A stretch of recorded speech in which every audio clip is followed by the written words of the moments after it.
साथ नहीं थे, सब अधूरे थे। आजम खान साहब एक ऐसी शख्सियत है जिन्होंने अपनी जान पर खेल गए, अपने परिवार की जान की भी परवाह नहीं की, अपने उसूलों से कभी समझौता नहीं किया, हक पर कायम रहे।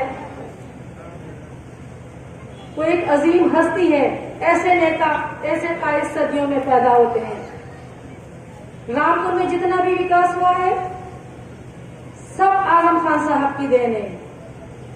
रामपुर के लोग उनका ये एहसास जिंदगी में कभी नहीं भूलेंगे। विकास की फहरिस्त बहुत लंबी है। पानी की टंकियां और बापू मॉल, यहाँ तक कि हर जगह चप्पा चप्पा पक्का बना दिया है। बापू मॉल देखिए, नगर पालिका बेहतरीन, तारामंडल, कौन सा ऐसा विकास है जो आजम खान साहब ने नहीं किया है। मोहम्मद अली जौहर यूनिवर्सिटी, RPS स्कूल, सब उन्हीं की देन है। आजम खान साहब ने आसिम राजा साहब को चुनाव में उतारा है, इसलिए हम सबका ये फर्ज है कि हम आसिम राजा साहब को बहुत ज्यादा वोटों से जीत दिलाएंगे इंशाल्लाह। अब क्योंकि रामपुर में ये सारे देश में जो माहौल बना हुआ है, अगर मैं उसके बारे में नहीं कहूंगी तो ये नाइंसाफी होगी। आज जो देश में नफरत की राजनीति हो रही, किस लिए हो रही है? एक महिला नुपुर शर्मा जिसने हुजूर सल्लल्लाहु अलैहि वसल्लम की शान में गुस्ताखी की है, उस नबी की शान में गुस्ताखी की है जो सारे आलम का, सारे जहान के नबी है। वो तुम्हारे भी हैं, सबके हैं। वो आप ना मान रहे हो तो ये आपकी कमी है। वो रहमत लिल आलमीन है। उनकी मोहब्बत, उनका पैगाम इस बात से जाहिर है कि एक जगह हमारे हुजूर सल्लल्लाहु अलैहि वसल्लम रास्ते में जा रहे थे, एक महिला उन पर कूड़ा डालती थी। आप जब उस रास्ते से गुजरते थे तो महिला उन पर कूड़ा डाल दिया करती थी। काफी टाइम तक ऐसा चलता रहा। एक दिन उस महिला ने कूड़ा हुजूर पर नहीं डाला। आपने आसपास पूछा कि भाई वो महिला कहाँ गई जो मेरे ऊपर कूड़ा डालती थी? लोगों से मालूम हुआ कि वो बीमार हो गई है। आप फौरन उसका पूछना करने के लिए उसके घर पर चले गए।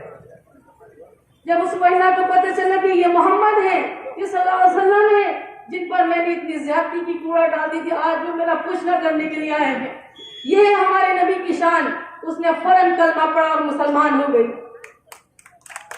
एक दूसरा वाकया, एक बड़ी भी लकड़ियों का गट्ठर उठाए लेके जा रही थी, हमारे नबी जा रहे थे, उन्होंने उसके हाथ में से वो गट्ठर ले लिया लकड़ियों का कि बड़ी भी तुम कहाँ जा रही हो, मैं पहुंचा दूं। वो जा रहे थे और महिला उससे रास्ते में बातें करती हुई जा रही थी और कह रही थी कि तुम उस शख्स से दूर रहना जिसका नाम मोहम्मद है सल्लल्लाहु अलैहि वसल्लम।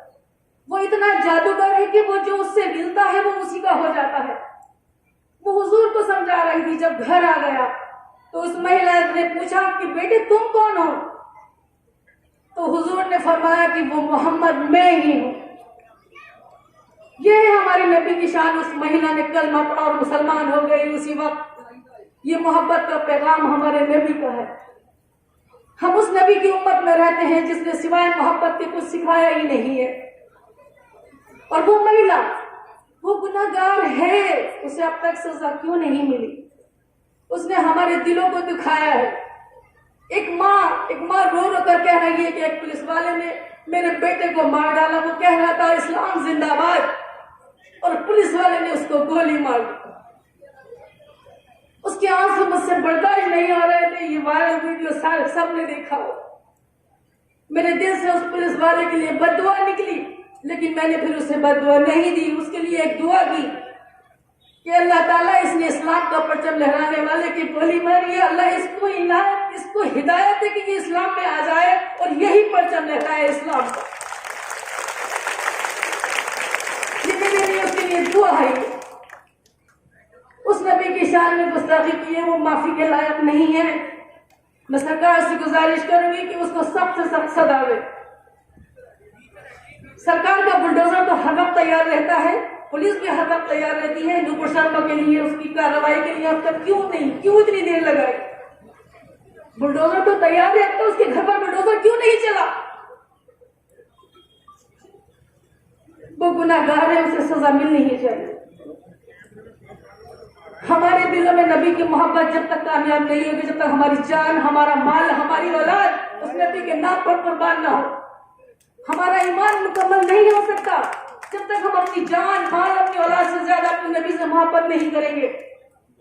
तो सब कुछ उनके नाम पर कुर्बान। उस महिला को सजा मिलनी ही चाहिए। आज जो देश में एहतजाज हो रहे हैं, गोलियां चल रही हैं, सिर्फ छोटा सा काम है सरकार का, उसको गिरफ्तार करके सजा दे दे, सारे एहतजाज खत्म हो जाएंगे जो हिंदुस्तान में भी है और सारी दुनिया में फैले हुए हैं। सिर्फ एक उस महिला की वजह से, जिसने ये आग लगाई है, उसको वो बंद कर दो, उसके खिलाफ कार्रवाई करो, एहतजाज अपने आप बंद हो जाएंगे, गोलियां चलना अपने आप बंद हो जाएंगी। इसमें देरी क्यों लग रही है? बस मुझे इतना ही कहना है। अल्लाह हाफिज।